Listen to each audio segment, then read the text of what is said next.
right, Andy, come on up here, brother. I think that's the first time in 27 years of ministry I played the cowbell video.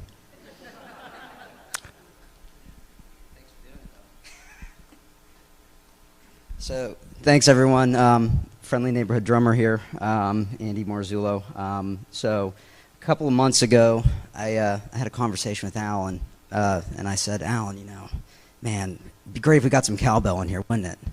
You know, he said, Andy, I love the idea God's speaking through you. You got to do what you got to do. You got to pursue it. But, buddy, we got a problem. I said, what's the problem, Alan? And Alan goes, our sound system can't handle any more inputs. I said, really? He said, we are maxed out, buddy. We can't do anything else. And I said, oh, man, all right. Well, I said, so in the pursuit of getting more cowbell in the band, I decided to put a team together. Started looking at how we can get the sound system up to speed to bring more cowbell to the church. So, all jokes aside, the last couple of months, I've been working very closely with Bub Caliendo and Terry Hanlon, and we've been looking at trying to put a major upgrade in place for our sound system here at the church. Now, Living Word of Plum Sanctuary Audiovisual Upgrade is kind of a mouthful, so we kind of made the decision to just call this Project Cowbell. So, without further ado, I wanted to kind of take everybody down a trip down memory lane here. This is us 5 years ago, and Alan put a great presentation together a couple Sundays ago talking about where we've come and where we're going. You know, over on the left, that's us in the Masonic Hall. That's Alan and Gloria, you know, with the guitar, piano, and vocals. So you got maybe 2-3 inputs. Over on the right, you got Samantha, Allison, Gloria, and Jeremy without hair. Playing at the community center, again, about 4 inputs. You can go to the next slide. Thanks. This is our typical Sunday layouts now that we have. We have upwards of 9 to 10 musicians on stage at any given time. So this is like today. You know, you might have 5-6 singers. Bernice playing her percussion instruments. You'll have Jeremy back on guitar, Gloria on piano and singing, and then sometimes I sit in on cajon. So it's a lot of inputs. And then our next one, we have about 9 musicians on stage for our Sunday worship team. So right now, we've greatly exceeded all expectations, I think, of where we thought we would be about 5 years ago, which is a good problem to have. You know, we've really come a long way, and, you know, God's blessed us with that. So right now, in layman's terms, this is what our sound system looks like. Alan's done a great job of holding it together with chewing gum and duct tape, but as I said, it really is busting at the seams.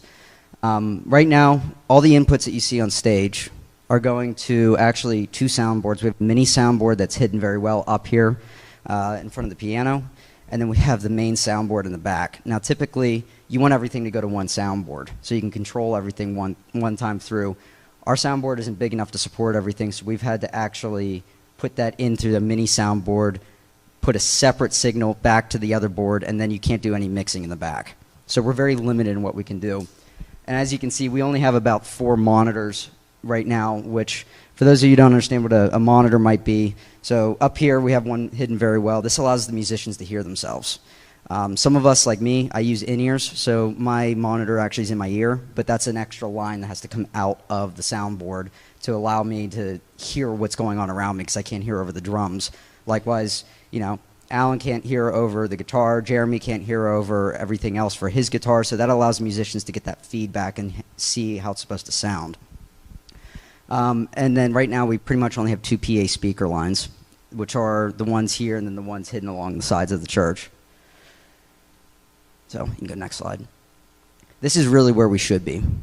So we have all of our inputs coming in to one main soundboard, and then we have them going out to several monitors, and then we're looking at trying to get about 4 speakers put in the church here to get started.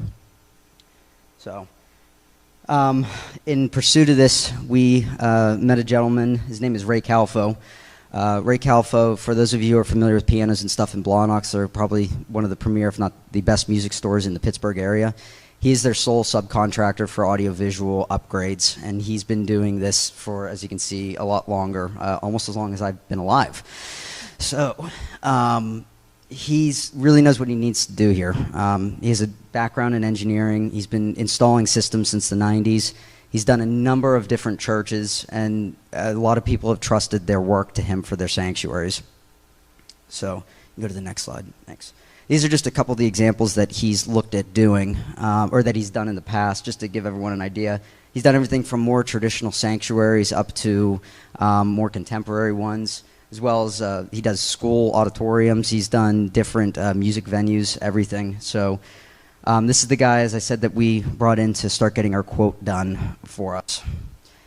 And just to give you guys an idea of the speakers that we'd be looking at getting, these are a lot smaller than I think a lot of people think. So they're about probably half the size of the ones that are up here in the sanctuary, and they would be hidden along the beams throughout the church. So they pack a lot of punch for their small size, but again, technology's come a long way. And then we would have, obviously, a new cabinet. That would be one of the big things with amps and everything that we need that would probably be hidden up here on the left side. So that's what we're looking at right now to get upgraded in the church to allow us to move forward. So our next step that we're asking the congregation to do, and just before I ask for this formally, when Ray first came and gave us our first consultation, and needless to say, he spent probably about 24 to 25 hours building quotes together with us, talking on the phone, being on site. He really put a lot of time and effort into this for us. In reality, we need about $50,000. That's what we're looking at to get everything that we need to get this up to, you know, if we were starting from scratch with an unlimited budget, we need about $50,000.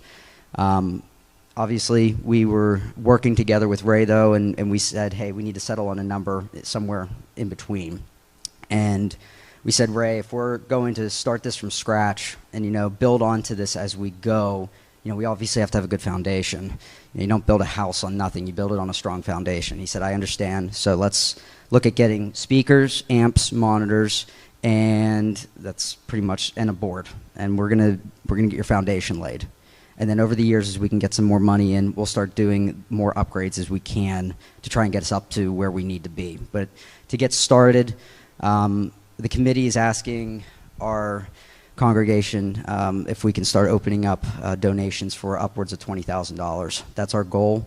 We're looking to have this installed by Thanksgiving. We would love to have this ready to go by Christmas. So, yeah, we have a lot of work to do, but we're going to be doing a couple of different things to fundraise. You know, we're going to be probably sending a letter out here soon. We're going to be calling for dedicated donations if anybody would feel so driven to do so.